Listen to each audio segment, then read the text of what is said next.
ಪುತ್ತೂರು ಮಹಲಿಂಗೇಶ್ವರ ದೇವಾಲಯ ಮತ್ತು ದೇವಾಲಯದ ಗೋಸೇವಾ ಸಮಿತಿ ಇದರ ವತಿಯಿಂದ ಪುತ್ತೂರಿನ ಕುರಿಯ ಗ್ರಾಮದ ಸಂಪ್ಯದ ಮೂಲೆಯಲ್ಲಿ 2 ದಿನಗಳ ಕಾಲ ಗೋಲೋಕೋತ್ಸವ ಕಾರ್ಯಕ್ರಮ ನಡೆದಿದೆ.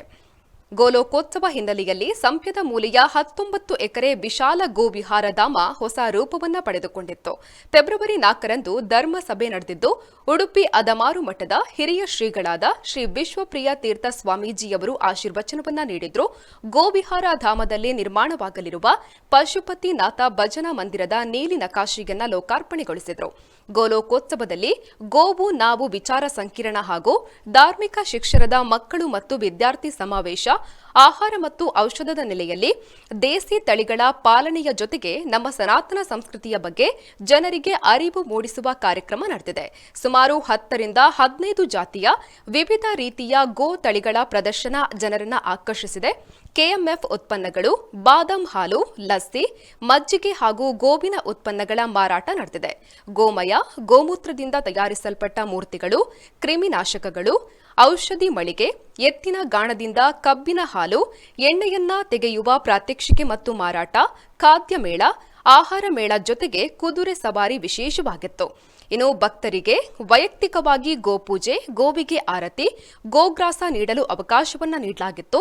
ಕಣ್ಮರೆಯಾಗ್ತಾ ಇರುವ ದೇಸಿ ತಳಿಗಳು ಈ ಕಾಲಘಟ್ಟದಲ್ಲಿ ಇವುಗಳನ್ನ ಸಂರಕ್ಷಿಸಿ ಉಳಿಸುವ ಜೊತೆಗೆ ಗೋವಿನ ಹಾಲು, ಗೋಮೂತ್ರದಿಂದ ತಯಾರಾದ ವಿವಿಧ ಉತ್ಪನ್ನಗಳು ಸನಾತನ ಸಂಸ್ಕೃತಿಯನ್ನ ಒಂದೇ ಸೂರಿನಡಿ ಒಟ್ಟು ಸೇರಿಸಿ ಪುತ್ತೂರಿನ ಮಹಲಿಂಗೇಶ್ವರ ದೇವಾಲಯದ ಗೋವಿಹಾರ ಧಾಮ ಜನಮಾನಸಕ್ಕೆ ಇನ್ನೂ ಹತ್ತಿರವಾಗಿದೆ.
ಶ್ರೀ ಮಹಲಿಂಗೇಶ್ವರಾಯ ನಮಃ. ಇವತ್ತು ಪುತ್ತೂರಿನ ಸಂಪ್ಯದ ಮೂಲೆ ಅಂತ ಹೇಳುವ ಜಾಗದಲ್ಲಿ ಮಹತೋಬಾರ ಶ್ರೀ ಮಹಲಿಂಗೇಶ್ವರ ದೇವಸ್ಥಾನದ ಗೋವಿಹಾರ ಧಾಮದ ಈ ಒಂದು ಗೋಲೋಕೋತ್ಸವ ಕಾರ್ಯಕ್ರಮದಲ್ಲಿ ನಾವು ಮೊದಲಿಗೆ ಪುತ್ತೂರ ಒಡೆಯನಿಗೆ ಸಾಷ್ಟಾಂಗ ಪ್ರಣಾಮಗಳನ್ನು ಮಾಡುತ್ತಾ ಈ ಒಂದು ಗೋಶಾಲೆ, ಗೋಧಾಮ, ಗೋವಿಹಾರ ಧಾಮ ಒಂದು ಪ್ರಾರಂಭ ಮಾಡುವ ವಿಷಯಕ್ಕೆ ನಾವು ಇವತ್ತಿಲ್ಲಿ ಸಂಕಲ್ಪವನ್ನು ಮಾಡುವ ಕಾರ್ಯಕ್ರಮವಾಗಿ ಈ ಒಂದು ಕಾರ್ಯಕ್ರಮವನ್ನು ಮಹತೋಬಾರ ಶ್ರೀ ಮಹಲಿಂಗೇಶ್ವರ ದೇವಸ್ಥಾನದ ವತಿಯಿಂದ ಹಾಗೂ ವಿಶೇಷವಾಗಿ ಗೋಸೇವಾ ಬಳಗ ಅಂತ ಹೇಳುವಂತಹ ಒಂದು ಸೇವಾಕರ್ತರುಗಳ ಎಲ್ಲ ಒಗ್ಗೂಡುವಿಕೆಯಿಂದ ಈ ಒಂದು ಕಾರ್ಯಕ್ರಮ ಇವತ್ತಿಲ್ಲಿ ನಡೀತಾ ಇದೆ. ಈ ಜಾಗ ಮಹತೋಬಾರ ಶ್ರೀ ಮಹಲಿಂಗೇಶ್ವರ ದೇವಸ್ಥಾನದ ಜಾಗ. ಹಾಗಾಗಿ ಮುಂದಿನ ದಿವಸಗಳಲ್ಲಿ ದೇವಸ್ಥಾನದ ಆಡಳಿತ ಮಂಡಳಿಯ ಸಹಯೋಗದೊಂದಿಗೆ ನಮ್ಮಂತಹ ಹಲವಾರು ಈಗ ಗೋಸೇವಾ ಮಹಲಿಂಗೇಶ್ವರ ಗೋಸೇವಾ ಬಳಗ ಒಂದು ಗೋಪ್ರೇಮಿಗಳ ಬಳಗ, ಈ ರೀತಿ ಹಲವು ಗೋಸೇವಾ ಬಳಗಗಳ ಸಹಯೋಗದಿಂದ ಹಾಗೂ ವಿವಿಧ ಸೇವಾ ಸಂಸ್ಥೆಗಳು ಹಾಗೂ ಸ್ವಯಂ ಸೇವಾ ಸಂಸ್ಥೆಗಳಾದಂತಹ ಧರ್ಮಸ್ಥಳ ಗ್ರಾಮಾಭಿವೃದ್ಧಿ ಯೋಜನೆ ಇರಬಹುದು ಅಥವಾ ಇನ್ನಿತರ ಗ್ರಾಮಾಭಿವೃದ್ಧಿ ಯೋಜನೆಗಳಿರ್ಬೋದು, ಒಡಿಯೂರು ಕ್ಷೇತ್ರದ ಗ್ರಾಮಾಭಿವೃದ್ಧಿ ಯೋಜನೆ ಹಾಗೂ ನವೋದಯ ಗ್ರಾಮಾಭಿವೃದ್ಧಿ ಯೋಜನೆ, ಎಲ್ಲ ರೀತಿಯ ಗ್ರಾಮಾಭಿವೃದ್ಧಿ ಯೋಜನೆಗಳ ಸದಸ್ಯರ ಒಗ್ಗೂಡುವಿಕೆಯಿಂದ ಈ ಒಂದು ಕ್ಷೇತ್ರ ಏನಿದೆ ಅದೊಂದು ಗೋಕ್ಷೇತ್ರವಾಗಿ ಮೂಡಿಬಿಡಬೇಕಂತೇಳುವಂಥ ಆಶಯ ನಮಗೆ. ಇವತ್ತು ಇದನ್ನು ಕಳೆದ ಸಾರಿಯ ಸರ್ಕಾರ ನಮಗೆ ಮಾಲಿಂಗೇಶ್ವರ ದೇವಸ್ಥಾನಕ್ಕೆ ಕೊಡಮಾಡಿಕೊಟ್ಟಿದೆ. ಆ ಒಂದು ಕೊಡಮಾಡಿದಂತಹ ಒಂದು ಏನು ನಮ್ಮ ಈ ಒಂದು ಜಾಗ ಇದೆ ಅದನ್ನು ಮುಂದಿನ ಸರ್ಕಾರ, ಈಗಾಗಲೇ ಶಾಸಕರು ಹೇಳಿದ ರೀತಿಯಲ್ಲಿ ಈ ಒಂದು ಕ್ಷೇತ್ರದಲ್ಲಿ ಅಂದರೆ ಗೋಕ್ಷೇತ್ರದಲ್ಲಿ ಯಾರೂ ರಾಜಕೀಯದ ವಿಷಯ ಮಾಡಬಾರ್ದು ಅಂತೇಳುವಂಥದ್ದನ್ನು ಅವರು ಹೇಳಿದ್ದಾರೆ, ನಾವು ಹೇಳ್ತಾ ಇರುವಂಥದ್ದು ಅದನ್ನು. ನಾವೆಲ್ಲರೂ ಒಟ್ಟು ಸೇರಿಕೊಂಡು ಈ ಒಂದು ಗೋಕ್ಷೇತ್ರವನ್ನು, ಯಾಕೆಂತೇಳಿ ಹೇಳಿದರೆ ಗೋವಿದ್ದರೆ ನಾವು, ಗೋವಿದ್ದರೆ ನಾವಿದ್ದೇವೆ, ಗೋವಿಂದ ಹರಿಗೋವಿಂದ, ಗೋವಿಂದಲೇ ನಾವಿದ್ದೇವೆ, ಗೋವಿಲ್ಲದಿದ್ದರೆ ನಮ್ಮ ಗತಿ ಗೋವಿಂದ. ಹಾಗಾಗಿ ಯಾಕೆಂತೇಳಿ ಹೇಳಿದರೆ ಇವತ್ತು ನಾವು ಗೋಫಲ ಟ್ರಸ್ಟ್ ಅಂತೇಳುವಂತಹ ಒಂದು ಟ್ರಸ್ಟಿನ ಮುಖಾಂತರ ಒಂದು ಕಾರ್ಯಕ್ರಮ ಕೂಡ ಇಲ್ಲಿ ನಡೀತಾ ಇದೆ. ಅಲ್ಲಿ ಗೋವಿನಿಂದ ಯಾವ ರೀತಿ ಉತ್ಪನ್ನಗಳು ಬರ್ತವೆ, ಅದನ್ನು ಕೃಷಿಯಲ್ಲಿ ಉಪಯೋಗ ಮಾಡಿದಾಗ ಯಾವ ರೀತಿ ಆರೋಗ್ಯಕರ ಆಹಾರಗಳು ಬೆಳೀತವೆ ಅಂತ ಹೇಳುವಂಥದ್ದನ್ನು ಈಗ ಅಲ್ಲಿ ಪ್ರೆಸೆಂಟೇಷನ್ನಲ್ಲಿ ಹೇಳ್ತಾ ಇದ್ದಾರೆ, ಪ್ರಸ್ತುತಿಯಲ್ಲಿ ಹೇಳ್ತಾ ಇದ್ದಾರೆ, ವಿಚಾರ ಸಂಕಿರಣದಲ್ಲಿ ಹೇಳ್ತಾ ಇದ್ದಾರೆ.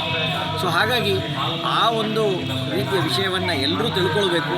ಆ ಮೂಲಕ ಅದಕ್ಕೆ ಆ ಒಂದು ವಿಷಯಕ್ಕೆ ಇದೊಂದು ಕೇಂದ್ರವಾಗಿದೆ. ಇವತ್ತು KMFನಲ್ಲಿ ಸುಮಾರು 7 ಲಕ್ಷ ಸದಸ್ಯರಿದ್ದಾರೆ.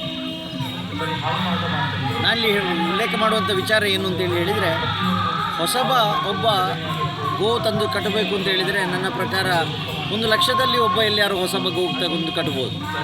ಆದರೆ ಇವತ್ತು 7 ಲಕ್ಷ ಜನ ಸದಸ್ಯರು ಯಾರಿದ್ದಾರೆ ಅವರು ಮನಸ್ಸು ಮಾಡಿತು ಅಂತೇಳಿ ಆದರೆ ಒಂದು 10% ಜನ ಮನಸ್ಸು ಮಾಡಿದರೂ ಕೂಡ 7 ಲಕ್ಷ ಜನರ 10% ಅಂತೇಳಿ ಹೇಳಿದರೆ 70,000 ಜನ ಆಯಿತು. 70,000 ಗೋವುಗಳನ್ನು ಅಗತ್ಯತೆ ನಮ್ಮ ರಾಜ್ಯದಲ್ಲಿ ಅವಶ್ಯಕತೆ ಉಂಟಾಗ್ತದೆ. ಸೊ ಅಷ್ಟು ದನಗಳು, ದೇಸಿ ದನಗಳು ಈಗ ಕೊಡಲಿಕ್ಕೆ ಸಾಧ್ಯ ಆಗಲಿಕ್ಕೆ. ಆ ರೀತಿಯಲ್ಲಿ ಅಂದರೆ ಒಂದು ಪ್ರಯತ್ನ ಏನಿದೆ ಆಗಬೇಕಾದದ್ದು ಏನು ಅಂತೇಳಿ ಹೇಳಿದರೆ, ಹಿಂದೆ ವಿದೇಶಿ ದನಗಳಿಗೆ ಯಾವಾಗ ಅದು ಪರಿವರ್ತನೆ ಆಯಿತು ಅಂತೇಳಿ ಹೇಳಿದರೆ ಒಂದು 66 ದಶಕಗಳ ಹಿಂದೆಯಿಂದ ಪರಿವರ್ತನೆ ಆಯಿತು. ಈಗ ನಾವು ಪುನಃ ದೇಸಿ ಕಡೆಗೆ ಹೋಗಬೇಕು ಅಂತೇಳಿ ಆದರೆ ಇವತ್ತಿಂದ ನಾಳೆ ಹೋಗಲಿಕ್ಕೆ ಸಾಧ್ಯ ಇಲ್ಲ. ಅದೊಂದು ಆಂದೋಲನ, ಸಾಮಾಜಿಕ ಆಂದೋಲನ ಆಗಬೇಕು. ಈ ರೀತಿಯ KMF ಸದಸ್ಯರುಗಳಿಂದ ಇವತ್ತೆಲ್ಲ ಭಾಳಷ್ಟು KMF ಕೂಡ ನಮಗೆ ಸಹಯೋಗವನ್ನು ಕೊಟ್ಟಿದೆ.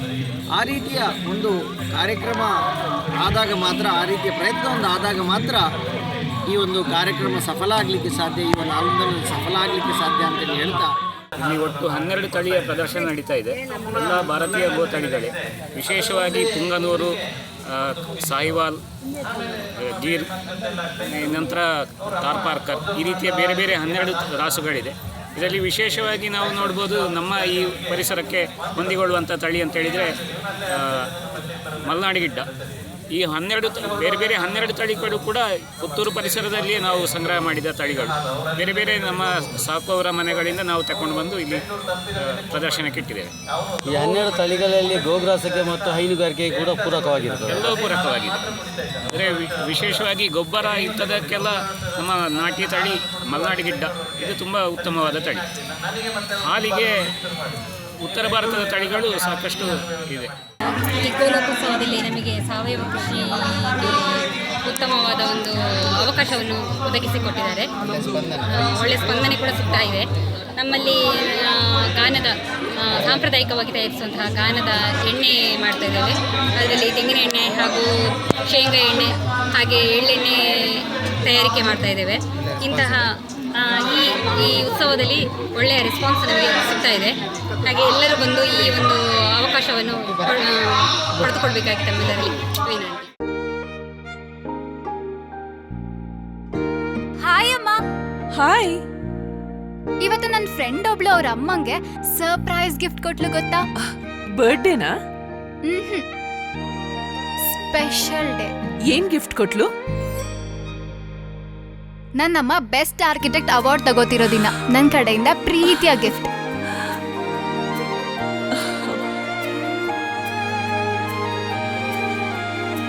Mulia Jewels, Song ಸಮಾಜಕ್ಕೆ ಸಾಂಪ್ರದಾಯಿಕ ಕೊಡುಗೆ. ನಿಖರ ಸುದ್ದಿ, ಸದಭಿರುಚಿಯ ಕಾರ್ಯಕ್ರಮ.